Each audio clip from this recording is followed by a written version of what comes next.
નમસ્કાર અમારા સદાયને માટે વંદનીય આદરણીય પેન્શનર મિત્રો, નિવૃત્ત કર્મચારી મિત્રો, ભાઈઓ તથા બહેનો, સ્વાગત છે આપ સૌનું આપણી આ યુટ્યુબ ચેનલ ભાવેશ મકવાણા ન્યૂઝમાં। તો મિત્રો, આજની તારીખ 19/1/2026, વાર સોમવાર। તો આજના ત્રીજા વિડીયોની અંદર આપણે વાત કરવાના છીએ આજના સાંજના પેન્શન સમાચારની। તો હવે પેન્શનરોની વર્ષો જૂની આ માંગણીને હવે સરકાર આપશે આખરે ન્યાય।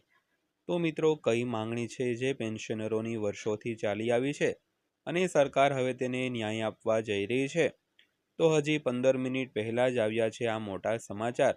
તો શું છે સમાચાર, વિડીયોમાં અંત સુધી નિહાળી લેજો, એટલે બધી જ માહિતી તમને વ્યવસ્થિત રીતે સમજાઈ જાય। તો મિત્રો, શરૂ કરીએ આજનો આ વિડીયો। તો જે 11 વર્ષથી યથાવત છે તેમાં વધારો થવાનો છે અને સરકાર આ અંગે ગંભીરતાથી વિચાર કરી રહી છે અને યુનિયનો ફુગાવાને કારણે તેને 7,000થી 10,000 રૂપિયા સુધી વધારવાની માંગ પણ કરી રહ્યા છે। તો જે પેન્શનરોની વર્ષો જૂની માંગણી છે કે લઘુત્તમ પેન્શન, તો લઘુત્તમ પેન્શન જે 11 વર્ષથી કોઈ પણ જાતનો વધારો કરવામાં આવ્યો નથી તેમાં હવે વધારો થવાનો છે અને સરકાર આ અંગે ગંભીરતાથી વિચાર પણ કરી રહી છે। તો પેન્શનરોના યુનિયનો ફુગાવાને કારણે તેને 7,000થી 10,000 રૂપિયા સુધી વધારવાની માંગ પણ કરી રહ્યા છે। તો સૌથી પહેલાં વાત કરીએ તો ઈપીએફઓ પેન્શન ક્યારે વધશે? તો ઘણા સમયથી અટકળો ચાલી રહી છે અને 11 વર્ષ વીતી ગયા છે, ભાડામાં વધારો થયો નથી। તો લાંબી ચર્ચાઓ છતાં કોઈ ઉકેલ આવ્યો નથી। તો હવે એક મોટી અપડેટ આવી છે। તો ખાસ કરીને ઈપીએફઓ દ્વારા જે લઘુત્તમ પેન્શન છે તેમાં 11 વર્ષથી કોઈ જાતનો વધારો કરવામાં આવ્યો નથી અને લાંબી ચર્ચાઓ થઈ છે અને કોઈ ઉકેલ આવ્યો નથી। પરંતુ હવે એક મોટી અપડેટ આવી છે, તેને કારણે કોઈ પણ જાતનો એક મહત્વનો ચુકાદો છે તે આવી શકે છે।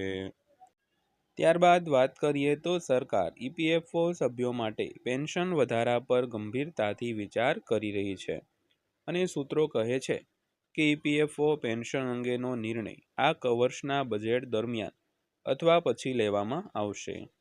તો ખાસ કરીને હવે બજેટ 2026-27 જે ફેબ્રુઆરીમાં રજૂ થવાનું છે તેમાં ઈપીએફઓના જે પેન્શન ધારકો છે તેમના આ જે મિનિમમ પેન્શન એટલે કે લઘુત્તમ પેન્શન છે તેમાં વધારો કરવા માટેના કોઈ પણ જાતના નિર્ણય છે તે લઈ શકાય છે અને આ બજેટ દરમિયાન અથવા તો બજેટના થોડાક દિવસો બાદ દરેક પેન્શનરોની વર્ષો જૂની માંગણીઓને આખરે હવે ન્યાય આપવા જઈ રહી છે। ત્યારબાદ વાત કરીએ તો ન્યૂનતમ પેન્શન। તો હાલમાં ઈપીએફઓની કર્મચારી પેન્શન યોજના હેઠળ લઘુત્તમ પેન્શન ₹1,000 છે। તો આ 2014માં નક્કી કરવામાં આવ્યું હતું અને તે યથાવત રહ્યું છે। તો હવે ઈપીએફઓ પેન્શનમાં વધારો થવાની તૈયારી છે। તો આ જે ₹1,000 પેન્શન છે તે ઈપીએસ 1995ની જે 1995ની યોજના છે તેમાં છેલ્લે 2014માં નક્કી કરવામાં આવ્યું હતું અને ત્યારથી તે એમના મથાવત છે અને ઈપીએફઓ પેન્શનમાં કોઈ પણ જાતનો વધારો છે તે થયો નથી। ત્યારબાદ વાત કરીએ તો ન્યૂનતમ પેન્શનમાં વધારો। તો યુનિયન લઘુત્તમ પેન્શન ₹1,000થી વધારવાની માંગ કરે છે અને તેમની દલીલ છે કે છેલ્લા 11 વર્ષમાં ફુગાવો ઝડપથી વધ્યો છે, જેને કારણે ખર્ચમાં પણ વધારો થયો છે। તો તેઓ માસિક પેન્શન ₹7,000થી ₹10,000 ઈચ્છે છે।